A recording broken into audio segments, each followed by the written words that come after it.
Hello दोस्तों, wishing you and your family a very happy independence day. आप सभी को और आप सभी के परिवारजनों को 79th इंडिपेंडेंस डे की हार्दिक शुभकामनाएं, हार्दिक अभिनंदन। आज के इस वीडियो में 15 अगस्त 2025 के इम्पॉर्टेंट आर्टिकल्स एंड एडिटोरियल को डिस्कस करेंगे। अगर आप लोगों को वीडियो इन्फॉर्मेटिव लगता है, वीडियो अच्छा लगता है, तो लोगों के साथ इस वीडियो को ज़रूर शेयर कर दीजिएगा। साथ ही साथ चैनल को सब्सक्राइब कर लीजिएगा and don't forget to click on the bell icon to get the latest video update. So let's move to the first page of the newspaper. Discuss करेंगे यहाँ के इंपॉर्टेंट न्यूज़ आर्टिकल्स को। Publish names of 65 lakh excluded voters SC to EC। इस case को हमने 10 बार से ज़्यादा पढ़ा है। देखिए यहाँ पे मैं एक बार और आप सभी को रिमाइंड करा देता हूँ कि अगस्त 1 तारीख को क्या हुआ था। अगस्त 1, 2025 को क्या हुआ था। बिहार में SIR चल रहा है और इसको लेके इलेक्शन कमीशन ने यहाँ पे ड्राफ्ट इलेक्टोरल रोल को रिलीज़ किया, जिसमें 65 लाख जो वोटर हैं वो एक्सक्लूडेड है। इंपॉर्टेंट है, यहाँ तक की स्टोरी हमने लगभग 10 बार से ज़्यादा कवर कर रखा है। यह आप सभी को मैंने बहुत बार बताया है। इसमें देखिए सुप्रीम कोर्ट का एक स्टेटमेंट के बारे में भी हमने डिस्कस किया था कि सुप्रीम कोर्ट ने कहा था कि अगर मास एक्सक्लूजन पाया गया तो सुप्रीम कोर्ट बिना किसी देरी किए इस केस में एंटर कर जाएगा। तो अभी यहाँ पे सुप्रीम कोर्ट का इंटरफेरेंस हमें यहाँ पे देखने को मिल रहा है। सुप्रीम कोर्ट ने अपने स्टेटमेंट में कहा है कि 65 लाख जो वोटर यहाँ पे मिसिंग है या फिर एक्सक्लूडेड हैं, उनके नेम को पब्लिश किया जाए with specific reason. Bench wants full list of excluded Bihar electors to be publish with specific reason.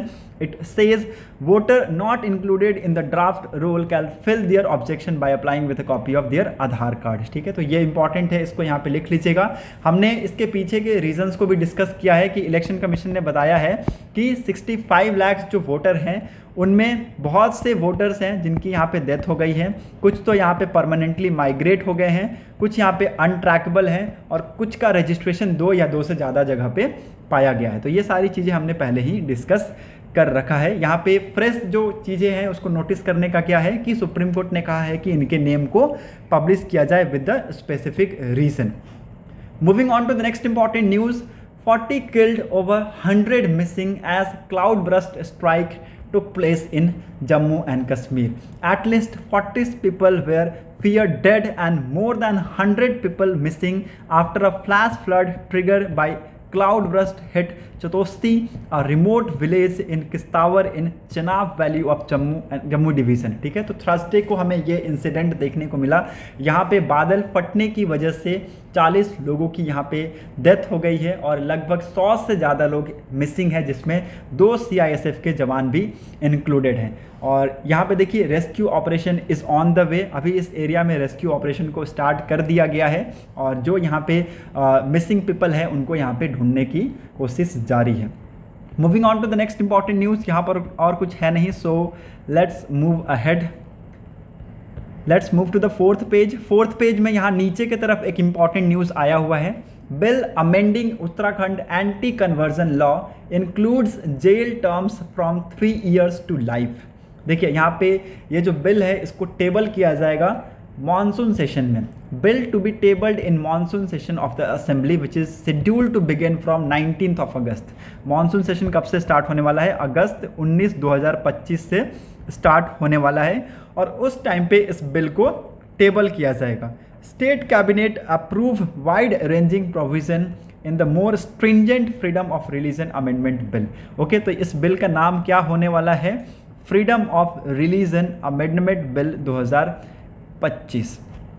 इसको लिख लीजिएगा, बहुत ही ज़्यादा इंपॉर्टेंट है। जो यहाँ पे फोर्सफुली यहाँ पे कन्वर्जन किया जाता है रिलीजन का, उसको लेके इस बिल को लेकर आया जा रहा है। ओके, यहाँ पे पहले जो जेल टर्म था वो मैक्सिमम कितना था? मैक्सिमम 10 साल तक था, लेकिन अब इसको बढ़ा के यहाँ पे लाइफ इम्प्रिजमेंट तक किया जा रहा है। Which allow jail sentence ranging from 3 year to life term for the person found guilty of forcefully conversion. ठीक है, तो जो यहाँ पे गिल्टी पाया गया उसके लिए यहाँ पे जेल टर्म कितना है? 3 साल से लेके लाइफ टर्म तक। ठीक है, तो ये इंपॉर्टेंट है, इसको मॉनसून सेशन में यहाँ पे लेकर आया जाएगा। The freedom of religion act in Uttarakhand was introduce इन 2018। तो freedom of religion act in Uttarakhand में कब इंट्रोड्यूस किया गया? 2018 में इसको इंट्रोड्यूस किया गया था with aim of reinforcing the importance of each religion equally under the right to freedom of religion under article 25, 26, 27, 28 of the Constitution of India. The act was first amended in 2022। ठीक है, तो देखिए हर एक religion को equally importance देना चाहिए और उसी चीज़ को यहाँ पे मद्देनजर रखते हुए ये जो चीज़ें हैं उसको यहाँ पे उत्तराखंड में लेकर आया गया under article 25, 26, 27 and 28 of the constitution of India. पहली बार इस एक्ट को कब अमेंड किया गया था? 2022 में अमेंड किया गया था। इसको लिख लीजिएगा, इंपॉर्टेंट है। Moving on to the next important news. यहाँ पर और कुछ है नहीं, so let's move ahead. Editorial का पेज भी आप लोग इजीली स्किप कर सकते हैं, तो there is nothing to read in the editorial section. Moving on to the opinion section, इसमें भी आज कुछ भी इंपॉर्टेंट है नहीं, so let's directly move to the text and context page. Why is there no Palestinian state? ये जो कहानी है बहुत ही ज़्यादा पुरानी है और यहाँ पे बहुत सारे डिस्प्यूट्स हुए, बहुत सारी लड़ाइयाँ लड़ी गई। एक कंट्री दूसरी कंट्री को मार रहा है, एक ग्रुप दूसरे ग्रुप को मार रहा है, एक कम्युनिटी दूसरे कम्युनिटी को मार रहा है। ठीक है, for what? For the existence. और यहाँ पे देखिए हम लोग बात कर रहे हैं पैलेस्तीन और गाजा के बारे में। ओके, इज़राइल में जो हो रहा है, ठीक है, इज़राइल में जो यहाँ पे किलिंग्स चल रहे हैं, क्या है, क्यों यहाँ पे पैलेस्टीनियन को एज अ स्टेट के तौर पे नहीं एक्सेप्ट किया जा रहा है। ठीक है, इसके पीछे की बहुत पुरानी हिस्ट्री है और उन सारी चीज़ों को हमने यहाँ पे हाईलाइट कर रखा है। तो सारी चीज़ें तो हम लोग नहीं डिस्कस करेंगे क्योंकि बहुत ज़्यादा ये टाइम टेकिंग आर्टिकल है। यहाँ पे ऑस्लो एग्रीमेंट्स हैं, ऑस्लो 2 एग्रीमेंट्स, ये भी डिस्कस किया गया है। तो वो हम लोग जो मेन चीज़ें हैं उनको यहाँ पे इसमें कवर करेंगे। Okay, the king David hotel of Jerusalem is one of the landmark of the contested city, built with locally sourced pink limestone and opened in 1931 by Isra Mosseri, a wealthy Egyptian Jewish banker. The hotel overlooking the old city that is the holy of all three Abrahamic faith stand as a symbol of both Israel Jewish root and its bloody history। ठीक है, तो इस hotel के बारे में यहाँ पे discussion किया जा रहा है जिसको यहाँ पे लोकली पिंक लाइमस्टोन से यहाँ पे बनाया गया और इसको कब ओपन किया गया था? 1931 में यहाँ पे ओपन किया गया था। किसके द्वारा? ईजरा मौसेरी के द्वारा, जो कि उस टाइम के वेल्दी इजिप्टियन जेविश बैंकर थे। ओके, तो ये इंपॉर्टेंट है, इसको लिख लीजिएगा। From its earliest day under the British mandate of Palestinian, the hotel hosted royalty and prominent dignitaries. During the mandate, the British turned the hotel's southern wing into their administrative and military offices. On 22nd of July 1946, member of Irgun, a right-wing Zionist militia, entered the hotel disguised as Arab worker and waiters. Their mission to plant explosive in the basement of the main building. The powerful explosion brought down and the waste of half of the southern wings, killing at least 91 people। ठीक है, तो यहाँ पे देखिए 22 जुलाई 1946 को हमें ये यहाँ पे इंसिडेंट देखने को मिला जहाँ पे कुछ लोग इस होटल में डिस्गाइज करके एज अ अरब वर्कर के तौर पे या फिर वेटर के तौर पे वहाँ पे अपने आप को डिस्गाइज करके रखे हुए थे। और उनका मेन मिशन क्या था कि इस बिल्डिंग के जो मेन बेसमेंट है वहाँ पे बॉम्ब को प्लांट करना। और देखिए बॉम्ब को प्लांट किया गया, जो उनका प्लानिंग था वो सक्सेसफुली यहाँ पे सक्सीड किया और आप देखेंगे कि यहाँ पे बॉम्ब फटा जिसकी वजह से लगभग 91 लोगों की यहाँ पे डेथ हो गई। The bombing, the deadliest attack carried out by Zionist against the British was one of the earliest terror attacks in the modern West Asia. ठीक है, तो ये एक टाइप का बोल सकते हैं कि उन डेडलीस्ट टेरर अटैक्स में से ये एक अटैक था। ओके, जो कि ब्रिटिश के ऊपर यहाँ पे किया गया था जॉयस्ट ने। ओके, तो ये उसके बाद की बताई गई है कि ऐसे ऐसे बहुत सारे यहाँ पे अटैक्स हुए हैं। ओके, बहुत सारे यहाँ पे वॉर्स लड़े गए हैं, कंट्रीज़ एक दूसरी कंट्रीज़ के ऊपर यहाँ पे क्या करती हैं, वॉर लड़ती हैं। जैसे कि यहाँ पे देखिए बताया गया कि the next day the armies of 4 country Egypt, Syria, Transjordan and Iraq entered Palestine and clash with the Jewish army, triggering the first Arab Israel wars. ठीक है, तो इसकी वजह से आप देखेंगे कि इन कंट्रीज़ ने यहाँ पे पैलेस्टीन में एंटर किया और यहाँ पे जेविश आर्मी के साथ इनका क्लैश हुआ जिसकी वजह से अरब इसराइल वॉर स्टार्ट हुआ। ओके, उसके बाद आप देखेंगे कि war continue for the year, बहुत सालों तक ये वॉर चलता रहा। बाद में एक सीज फायर साइन हुआ। ओके, और उस सीज फायर की वजह से थोड़ा बहुत वहाँ पे पीस और स्टेबिलिटी हमें देखने को मिला। ओके, तो ये इंपॉर्टेंट है, इसके बारे में आप सभी को पता होना चाहिए। For Israel it was a war for independence, but for Palestinian it was Nakba. Nakba एक टाइप ऑफ कैटेस्ट्रॉफिक बोलते हैं, ठीक है, कैटेस्ट्रॉफिक बोलते हैं नकबा को। रफली 7,50,000 Palestinians were violently displaced from their homes and land by Zionist militia, ठीक है। तो लगभग 7,50,000 पैलेस्टीनियंस को यहाँ पे वायलेंटली डिस्प्लेस्ड किया गया उनके घरों और उनके ज़मीन से। Thousands of Palestinians were killed, thousands of Palestinians यहाँ पे मारे गए। Hundreds of Arab villages and towns were depopulated and destroyed, ठीक है। तो यहाँ पे देखेंगे 100 से भी ज़्यादा जो घर हैं ये यहाँ पे क्या हो गए, यहाँ पे डीपॉपुलेटेड हो गए, यहाँ पे लोगों को यहाँ पे खाली करना पड़ा मजबूरन और डिस्ट्रॉय कर दिए गए। West Asia suddenly looked like a different region, ठीक है। तो उस टाइम पे जो वेस्ट एशिया का नक्शा था एक अलग जैसा दिखने लगा था, ठीक है, एक अलग जैसा दिखने लगा था। इन 1967 during the 6th day of war, Israel captured the entire Sinai Peninsula and Gaza Strip from Egypt, the West Bank and Eastern Jerusalem from Jordan and Golan Heights from Syria, ठीक है। तो इजराइल ने देखिए Gaza से from Egypt से Gaza strip और Sinai peninsula को capture कर लिया।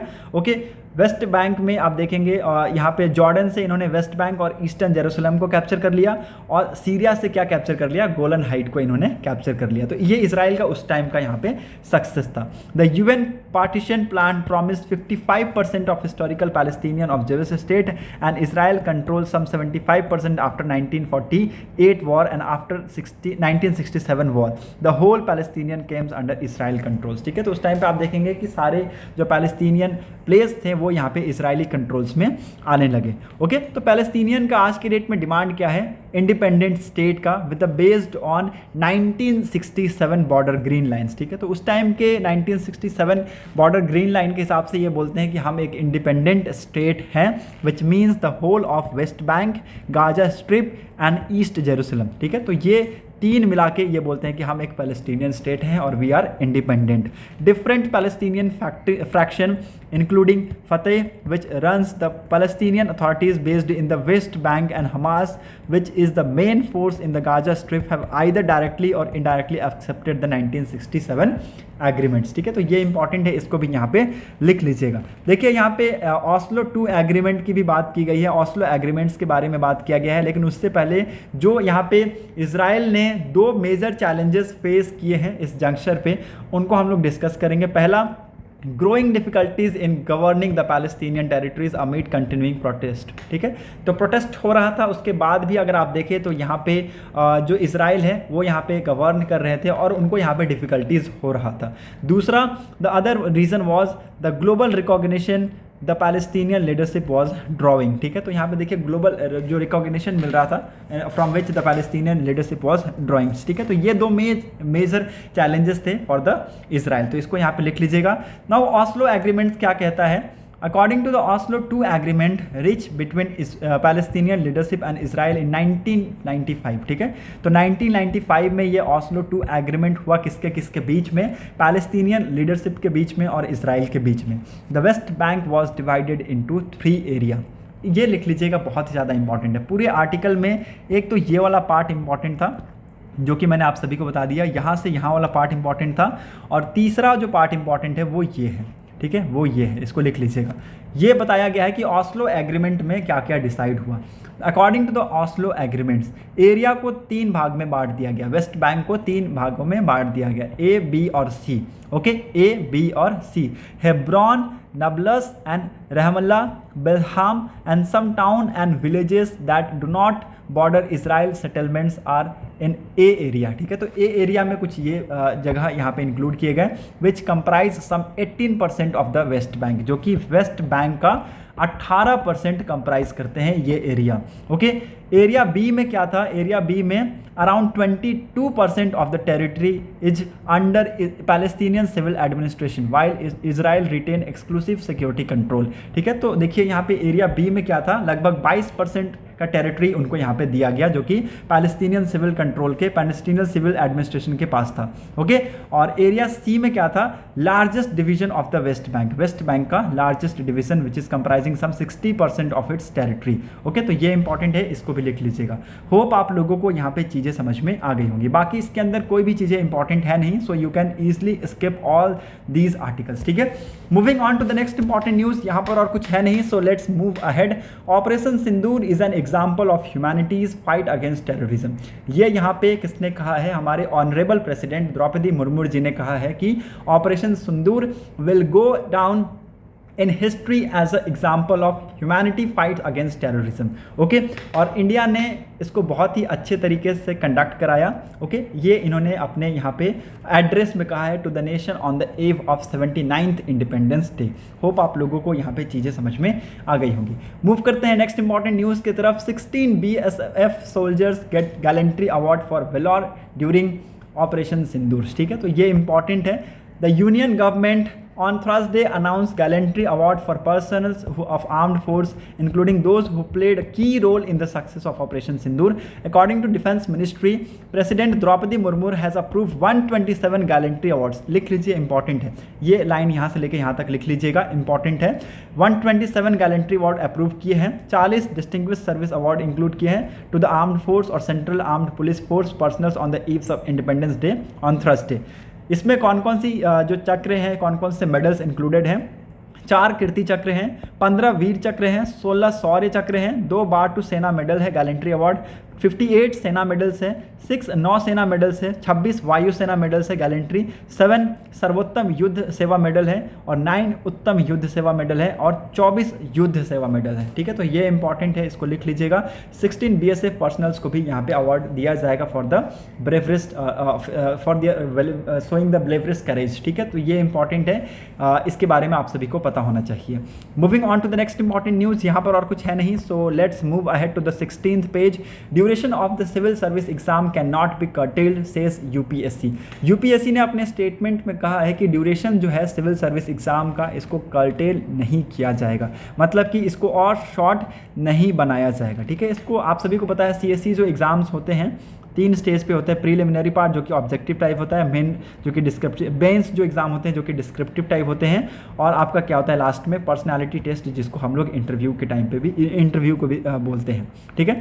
तो यहाँ पे देखिए ये इंपॉर्टेंट है, और ये इसलिए इंपॉर्टेंट हो जाता है क्योंकि 1 सालों में लगभग 2 या 1 मिलियन से ज़्यादा लोग यहाँ पे इस चीज़ को अप्लाई करते हैं और बहुत कम लोग यहाँ पे सिलेक्ट होते हैं। ओके, तो ये इंपॉर्टेंट है। यहाँ पे यूपीएससी ने अपने यहाँ पे स्टेटमेंट दिए हैं कि ड्यूरेशन को कर्टेल नहीं किया जाएगा। Moving on to the next important news, business page में मूव करते हैं। India's trade deficit shrank in April July और अप्रैल में इंडिया का जो ट्रेड डेफिसिट है, it shrank India's overall trade deficit in current financial year 2025-26 as of July shrank 3.7 to $31.3 billion as compared with the same period in the previous year, ठीक है। तो इसी पीरियड के बीच में प्रीवियस ईयर के कंपैरिजन में इंडिया का जो ट्रेड डेफिसिट है, ओवरऑल ट्रेड डेफिसिट, ये हमें श्रैंक होता हुआ देखने को मिला है। The data released by the Ministry of Commerce and Industry shows that India's overall export, including both merchandise and service, stood at $277.6 billion in April 2025 period, up 5.2% compared to the export in 2024, ठीक है। तो यहाँ पे हमें 5.2% का upward direction में increment देखने को मिला है। होप आप लोगों को यहाँ पे चीज़ें समझ में आ गई होंगी। वर्ल्ड सेक्शन में कोई भी इंपॉर्टेंट न्यूज़ है नहीं, स्पोर्ट्स सेक्शन में भी आपको आज के दिन में कुछ भी नहीं मिलेगा। That's it for today's newspaper analysis. अगर आप लोगों को वीडियो इन्फॉर्मेटिव लगी हो तो लोगों के साथ इस वीडियो को ज़रूर शेयर कर दीजिएगा, साथ ही साथ चैनल को सब्सक्राइब कर लीजिएगा, and don't forget to click on the bell icon to get the latest video update.